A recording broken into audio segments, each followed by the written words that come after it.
Ito ang ikalawang dogma na ibinigay ng simbahan o sinasabi ng simbahan para sa ating mahal na nila, Birhen Maria.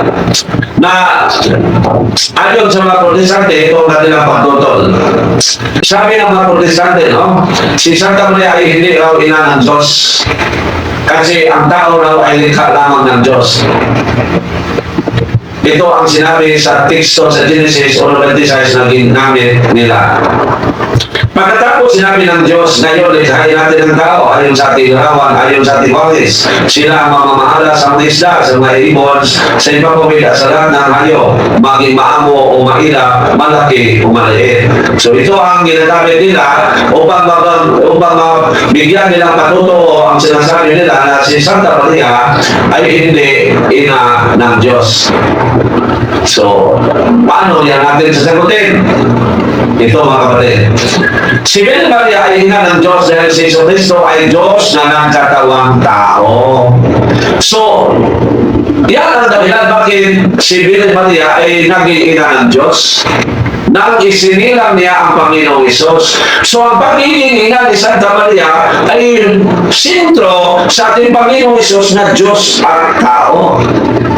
Kasi kung wala pa ang Panginoong Diyos na katawang tao, wala ang mga salita na ina ng Diyos. Hindi natin nakalimutan mga kapatid. Kung hindi pa ang Panginoong Diyos na katawang tao sa pamagitan ng kanyang ina, na walang iba kundi si Birhen Maria, wala mga salitang ina ng Diyos. Yan mga kapatid, kaya wala ka na mabuti, no? Makinig sa simbahan. So ang salita o praise o titulo or pagtatawag o ano ba yun, sa mga salitang ina ng Diyos, ay lumabas iyan dahil ang Panginoong Hesus ay nagkatawang tao sa pagbagitan ng ating mahal na inang Birhen Maria. So aking balikan, kung wala pa, hindi pa ginagamit ng Diyos ang mahal na Birhen Maria upang maging ina ng Panginoong Hesus, wala ang mga salitang ina ng Diyos. Wala yan. So mali ang mga protestante. Kasi ang ibig sabihin natin, mga Katoliko, ina siya ng Diyos na siyang na walang iba kundi ang ating Panginoong Hesus. Yan. Ang sabihin naman nila, ina ang Panginoon sa Ama ng Diyos. Hindi yan. Hindi sabihin sa ina ng Diyos. Kaya hindi man nagtatawang tao ang Ama, Diyos Ama. Ang Diyos na anak man lang ang nagtatawang tao. Kaya focus tayo sa ating Panginoong Hesus at palaging isipin na kung hindi nagtatawang tao ang Panginoong Hesus, wala ang mga salita ina ng Diyos. Yan mga kapatid. Ito ka. So, nagtatawang tao ba ang Panginoong Hesus? Para sa ating mga kapatid na makakita sa aking video, kasi upload naman ito sa YouTube, nakatawang tao ba? Kasi marami mga Katoliko na mayroon pa ay na hindi pa nila alam kasi hindi nagbabasa ng Biblia kasi magsamba lang tuwing may lindol at bagyo, no? So para sa ating mga kapatid na hindi pa alam, ang Panginoong Hesus ay nagkatawang tao. Ating basahin ang Juan 1:1. Ito ang sinabi. Nagpasimula ay naroon ang salita ay kasama ng Diyos, at ang salita ay Diyos. Yan na, 14. Anong sinabi? Naging tao ang salita at nahirapan sa piling namin. Naging tao ang salita at nanirahan sa piling namin. At sino yun? Wala iba kundi ang Panginoong Hesus. Atin basahin ang San Lucas 2:11. Pero hindi Tagalog, no? Atin basahin ang kapatid. Wala iba kundi ang ating Panginoong Hesus. Ito ang sinabi. Kay kanong gabi una na tao sa lungsod ni David, ang inyong manluluwas, ang Kristo na Ginoo. Sumalinaw na si Lord Jesus ang Christ. Kaya siya ang Diyos na nagkatawang tao. So, si Birhen Maria ay ginawa ng Diyos na nasa kanyang anak na nagkatawang tao. Kaya hindi matanggihan na siya ay pambihirang babae. Hindi matanggihan na siya ay hindi karaniwan. Siya ang Diyos ang nagpili sa kanya. Now, ang mga salitang ina ng Diyos ay galing sa Griego na salitang Theotokos, na ang kahulugan ay God-bearer and Mother of God. So yan mga kapatid, no? Okay, diba? Ang titulo na ina ng Diyos ay pinahayag ng Konsilyo sa Efeso, Council of Ephesus, noong taon 41. So, after sa persecution na nangyari more or less 7 years, dito na nakaplasan na ang mga Katoliko kung ano ang kanilang dapat i-declare, ituturo at i-remind sa lahat ng mga Christian sa panahon, sa kanilang panahon o sa panahon yan. So malinaw, no? Na ang salitang ina ng Diyos ay galing sa salitang linggo na Theotokos, no? So, na ang kalugan ay the Mother or Mother of God. So, inayag niya noong 431. So, magawa ng Diyos na pumunta siya sa mundo bilang tao. Yes. Ang Diyos ay makapangyarihan. So, magawa niya na hindi siya gumagamit ng sinapupunan ng isang babae. Magawa ng Diyos, no, na pumunta siya sa mundo bilang tao na hindi papasok sa sinapupunan ng isang babae. Ngunit, pumunta siya sa mundo sa paraan ng isang tunay na tao. Yan, mga kapatid. Sa pamagitan ni Virgen Maria. So, ang Diyos ay makapunta dito kahit anong oras, kahit ano pa ang gagawin niya, magawa niya kasi siya ay makapangyarihan. Mapunta siya rito na malaki na magawa niya ng Diyos. Pero, gumagamit pa siya ng isang babae. So, dapat ilalang natin ang babae na ginagamit ng Diyos upang maging isang tao sa tamang paraan ang Diyos na anak. Yan mga kapatid. So, malinaw, no? Now, ang pagiging na ni Maria sa Diyos na anak na nagtatawang tao ay tinutukoy niya sa sinulat ni Propeta Isaias, yung Isaias 14, no? Very familiar, no? Very familiar yan. At sa Isaias 9:14. So, Isaias 9:16, ito ang sinabi, sa 14 ng Isaias 7. Dahil dito, si Yahweh mismo ang magbibigay sa inyo ng palatandaan. Maglili ang isang dalaga at magsisilang ng isang sanggol ng lalaki at tatawagin sa pangalang Emmanuel. So, malinaw na ipinahayag na ng Diyos sa pamagitan ni Propeta Isaias kahit doon sa Old Testament. And remember, Old Testament is the prefigure of the New Testament.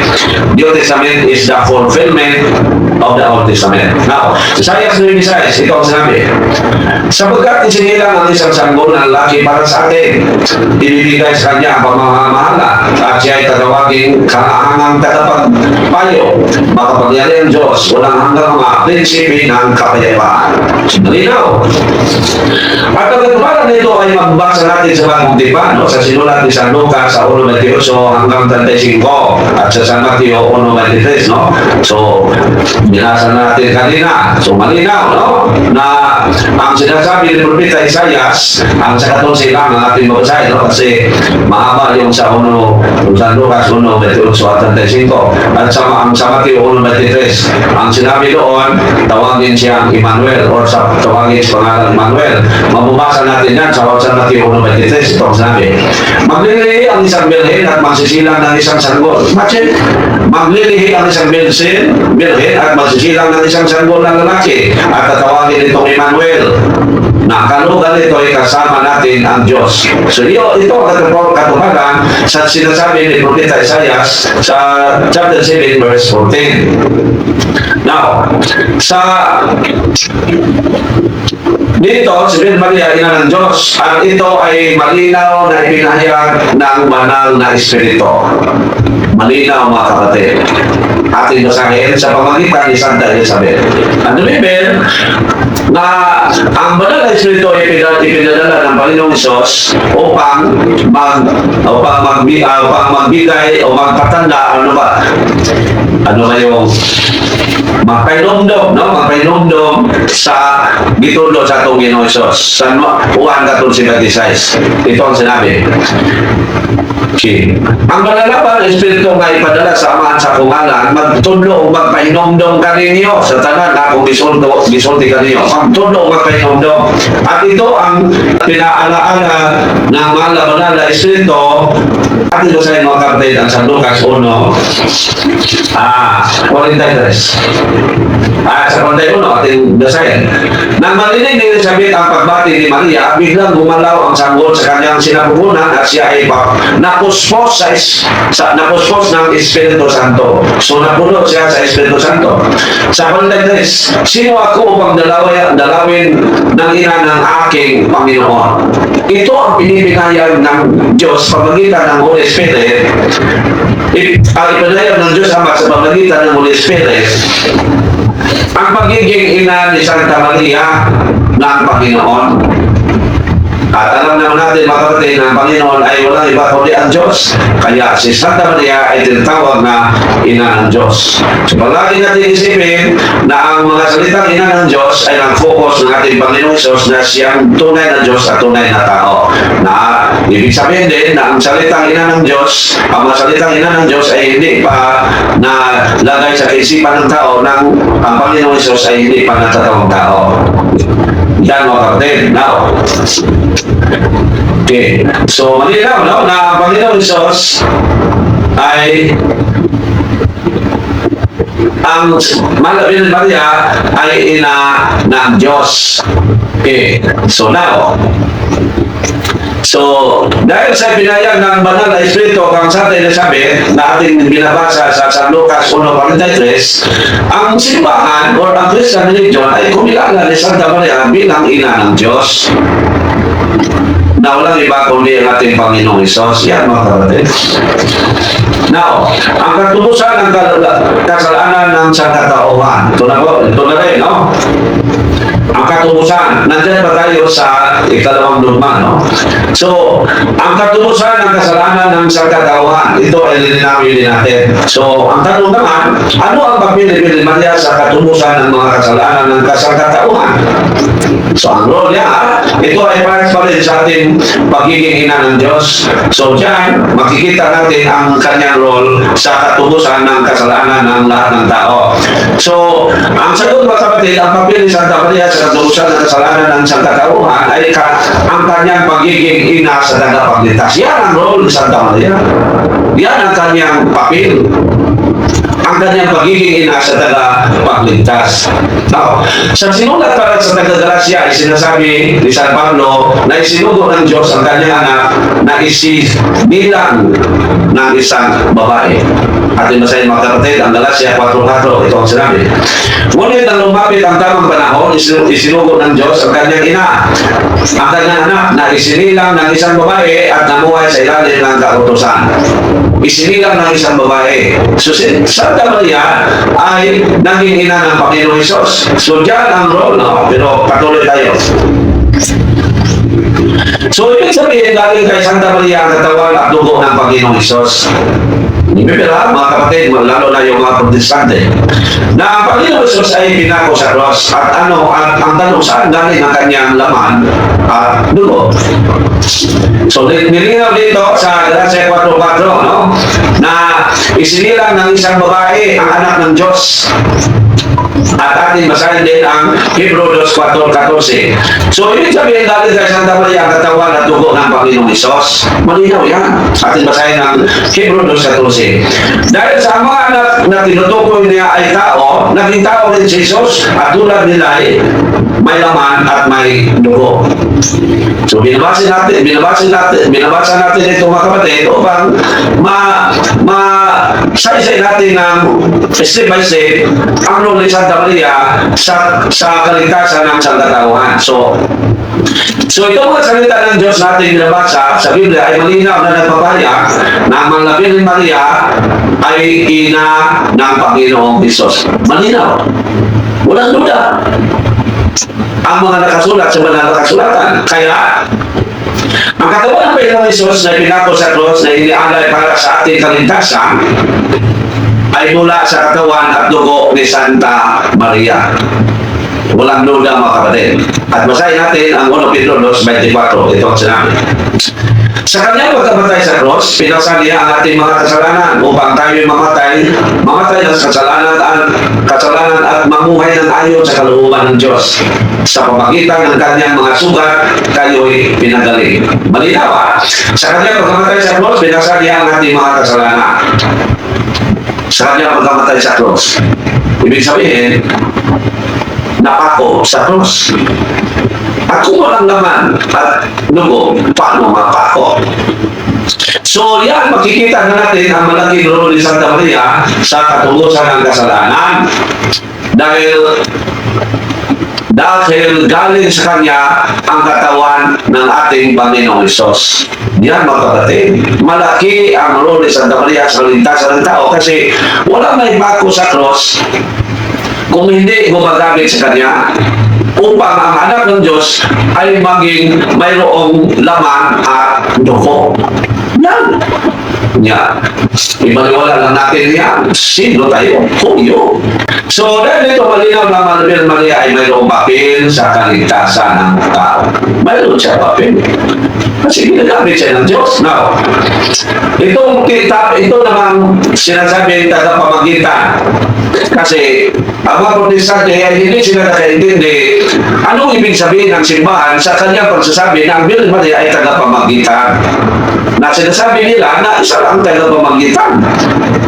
At basahin mga kapatid ang kanilang pagtutol na gumagamit sa 1 Timoteo 2:5. Sapagkat isa ang Diyos at isa ang tagapamagitan sa Diyos at sa mga tao, ang taong si Jesucristo. So, malinaw.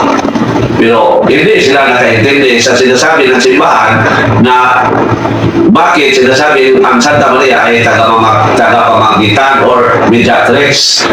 Okay, ito ba? Sa 1:2 sinasabi, ginagamit din ito ng mga protestante. Mga anak, sinusulat ko ito sa inyo upang huwag kayong magkasala. Ngunit kung magkasala ang sino man, may tagapagtanggol tayo sa Ama, si Jesucristo, na isang matuwid. Ito rin ang ginagamit nila. Na paano ito natin sasagutin upang maturuan natin ang mga protestante sa mali nilang panunawa sa mga ginagamit nilang talata sa banal na kasulatan. So, mga kapatid, ang tunay na Iglesia ni Cristo o Iglesia Katolika ay hindi nangangaral na ang na Virgin Maria ay tagapamagitan ng Diyos Ama at sa mga tao. Yan ang isipin sa mga. Kung mayroong mga protestante makakita sa ating video, na ang simbahan ay hindi nagtuturo o nangangaral na ang mahal na Virgin Maria ay tagapamagitan sa Diyos Ama at sa tao. Hindi yan ang ibig sabihin sa sinasabi mediatrix. Now, ang pangalan ng mga Kristiyano ay si Virgin Maria makatulong sa paraan ng kanyang pamamagitan, intercession, sa kanyang panalangin para sa atin, sa kanyang anak na si Jesucristo. So yan. So ang mahal na Virgin Maria ay tagapamagitan sa mahal na ating Panginoong Hesus at sa tao. Yan si Santa Maria naging bakit siya tinatawag na mediatrix o tagapamagitan? Hindi sa Ama at sa tao, kundi sa anak at sa tao. Yan mga kapatid. Now, at ito ay tinatawag na mediatrix, no? Tinatawag itong mediatrix sa Latin na wika. Na ang salita mediatrix ay nangangahulugan ng namamagitan sa anak at sa tao. Yan ang ibig sabihin sa sinasabi ng simbahan na si Mama Mary ay mediatrix, no? Sa English, intercessory, no? Sa Griego, intercess, na ang kahulugan ay kumakalina o panalangin o prayer. Yan mga kapatid. Now, kailan ba ginagamit sa simbahan ng salitang mediatrix? Kung tingnan natin ang kasaysayan ng simbahan mga kapatid, taon 373, ang mahal na Virgin Maria ay tinatawag na ng mga Kristiyano na mediatrix sa pamagitan ni Santo Efren. Si San Efren ang unang gumagamit at kumilala o nagbigay palaga ni Virgin Maria sa pagtawag niya na mediatrix. Pero hindi sabihin na sa Ama at sa tao, kundi sa anak at sa tao. Yan ang magiging mediatrix o tagapamagitan ng ating mahal na Virgin Maria. So ang Virgin Maria ay kinilala rin na co-redemptrix. Kinilala siyang mediatrix, pamagitan ng anak at sa tao, at kinilala rin siya na co-redemptrix. Now, ano bang ibig sabihin ng co-redemptrix? Mga kapatid, ang co-redemptrix ay nangangahulugan ng kasama sa pagtubos. Kasama siya sa pagtubos sa pamagitan ng kaltsap sa paraan na siya ay ina ng Panginoong Isos. Now, si San Ireneo sa taong 280, tumawag sa Virgen Maria na causa salutis. No, causa salutis. Sa Latin, ang ibig sabihin ay cause of salvation. Sa Tagalog, dahilan ng kaligtasan. Kasi siya ay ina ng Panginoong Isos. So, kinilala siya. Pero kung tingnan natin sa stages, maliligtas ng Diyos ang tao kahit hindi siya gumagamit ni Santa Maria. Kasi makapaglilihan ng Diyos. Makapaglilihan siya. Pero dahil ang Diyos ay gumagamit ng isang babae, at yan ay ating paniniwalaan at sundin. Yan mga kapatid. So, balikan ko sa nasabi ko sa mga ilang live na ako, na kung tayo isang Katoliko at hindi maniniwala sa itinuturo ng simbang Katoliko, umalis tayo. Kaysa magpatuto tayo na mali ang Santo Papa, tayo ang tama. Hindi yan nangyari.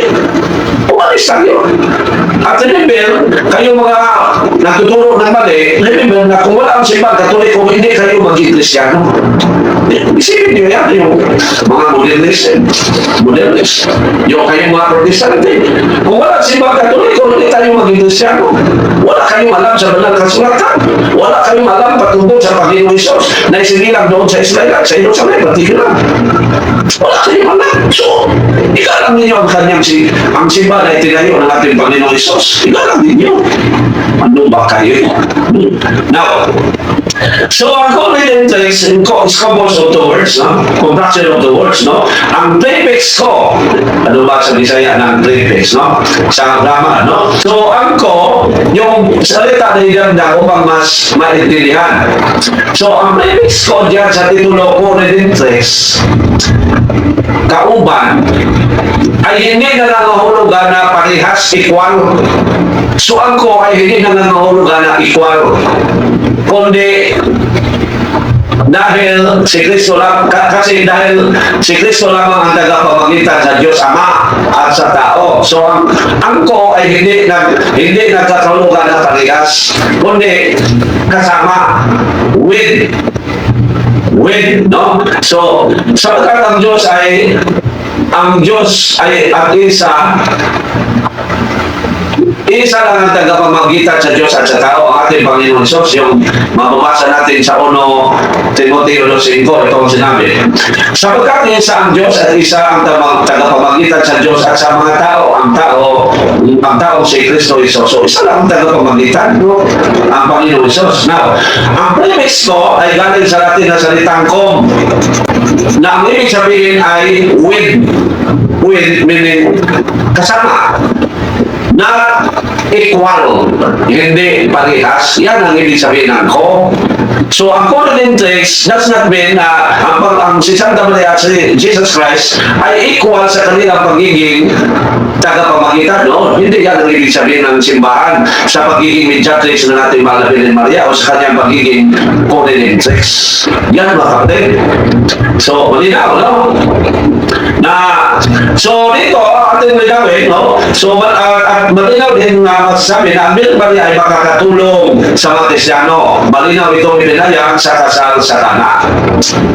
Sa nangyari iyo, no? Sa kasal ng Tana, no? Ginawa ng Panginoong Isos ang una niyang milagro. Imagine, first miracle did by Jesus Christ because of Mama Mary. So, at iyon ang gawing anak ang tubig. Now, ito sa akin ang 11, no? So, tayo sa 11. Ang nangyari, okay, so dan ating basahin ang ano, okay, so hindi kong sulat ang sanuhan dos uno na to sa Diyos, no? Kasi mahaba. So, ito na lang sa 11, no? Ito ang sa 11.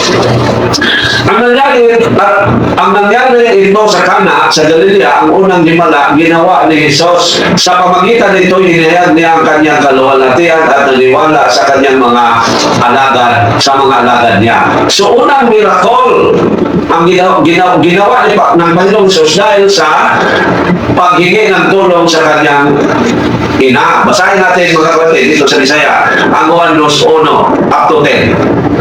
Ito ang sinabi. Kasi hindi ko na isulat sa Tagalog, no? Okay. Ito ang sinabi. Sa ikatulong kadlaw, may kasal dito sa Kana, lungsod sa Kana, sa Galilea. O dito ang inahan ni Jesus. Ginapit usab siya sa Jesus o ang iyang mga tinunan. Sa naundan na sila bino, ang inahan ni Jesus, bingon kaniya. Wala na sila bino. Si Jesus dito babae. Ayaw akong tuloi kung sa'yo kong baton. Sa pagpatuloy natin sa Magnology, mga kapatid, ating explain bakit babae ang ginagamit na salita ng ating Panginoong Jesus. Unyagin ng sa inahan ni Jesus. Abingon si Jesus, babae, ayaw akong tulungi kung sa'yo kong baton. Wala pa mabot ang akong panahon. Unyagin ng sa inahan ni Jesus ang mga sulugon, buhatan ninyo, bisan kung sa'yo iyang isugo ka ninyo. Ang mga huliyo, okay. So, buhatan ninyo kung sa'yo iyang isugo ka ninyo. At sa 11, ito ang nangyari. Ang nangyari dito sa Kana sa Galilea, ang unang milagro na ginawa ni Jesus. So dahil sa paghingi ng tulong sa mahal na Birhen Maria sa kanyang anak. So ginawa ng Panginoon Jesus ang una niyang milagro. Now, so dahil sa magbigay ng Panginoon Jesus sa hiling ng kanyang ina, ipinangalan ng mga Kristiyano na sila ay humingi ng tulong sa mahal na Birhen Maria at sa mga santo. Malinaw, dahil sa ginawa ng Panginoong Diyos na ginawa niya ang kanyang unang milagro dahil sa paghingi ng tulong sa kanyang ina, ay itinuturo ng mga Christians na tayo ay humingi ng tulong sa ating mahal na Birhen Maria or sa lahat ng mga santo. Ating basahin mga kapatid ang Hebrew 12:23. Dumalo kayo sa basahin pagtitipon ng mga itinuri na panganay. Ang kanilang mga pangalan ay nakatala sa langit. Lumapit kayo sa Diyos na hukom ng lahat at sa mga espiritu ng mga taong ginagawang ganap. Lumapit kayo sa Diyos at sa mga espiritu ng mga taong ginawang ganap. Ano ba ang ibig sabihin ng lumapit tayo? Ibig sabihin ng hingi ng tulong. So yan mga kapatid, bakit humingi tayo ng tulong sa mga santo at sa mga espiritu ng mga taong ginawang ganap? So lumapit tayo sa kanila or humingi tayo ng tulong sa kanila. Kasi ang ibig sabihin ng lumapit tayo humingi ng tulong ng panalangin. At ang ibig sabihin ng espiritu ng mga taong ginawang ganap ay ang mga santo. Wala na iba na nasa langit na. Kaya at ang mga santo ay wala ng iba kundi unang-una ang mga Birhen Maria. San Jose, lahat ng mga apostoles at lahat ng mga martyrs, sila ang mga santo. So pinayag na sa Hebrew 12:23 na humingi tayo ng tulong sa kanila. So malinaw mga kapatid na humingi tayo ng tulong sa ating mga Birhen Maria. O malinaw na ang Birhen Maria ay makakatulong sa atin dahil siya ay ginagamit ng Diyos upang magiging ina sa kanyang anak na maaaring maipako upang maipako sa cross alang-alang sa ating mga kasalanan. So malinaw, no? So sa payag sa 9:6, ang mga santo ay nakakita at makarinig sa atin. So nilinawin ko nito, no? So mababasa natin yan sa payag sa 9:6 na mga santo kahit sila ay nasa langit, nakakita pa rin sila sa mga tao dito sa lupa na buhay pa. At ito sa inyong magkapit. Inalis ang gobernador ang panlimang selyo at nakita ko sa ilalim ng gambana ang mga kaluluwa ng mga pinatay. So nakita ang kaluluwa ng mga pinatay. Dahil sa salita ng Diyos at dahil sa matapat na pagkasali nila dito, pagsaksi nila dito. Ubos lakas silang sumigaw. So mga kaluluwa, sumigaw. O Panginoon makapangyarihan, banal ka ba? Huwag na po ninyong patanggalin ang paghatol sa panusa sa mga taong pumatay sa amin. So mga kaluluwa ay makakita pa sa atin, lalo na mga santo. Pero yung mga kaluluwa na nasa impyerno, hindi na yan makakita sa atin. Ang makakita sa atin ay yung mga santo. So yan mga kapatid. Sa lumang tipan, no? Ibinayag din ng Diyos na ang mga taong banal ay makakatulong sa kanilang mga kapatid. Malinaw yan, no? Pero dito doon ko na lang yan lilinawin sa tema na santos.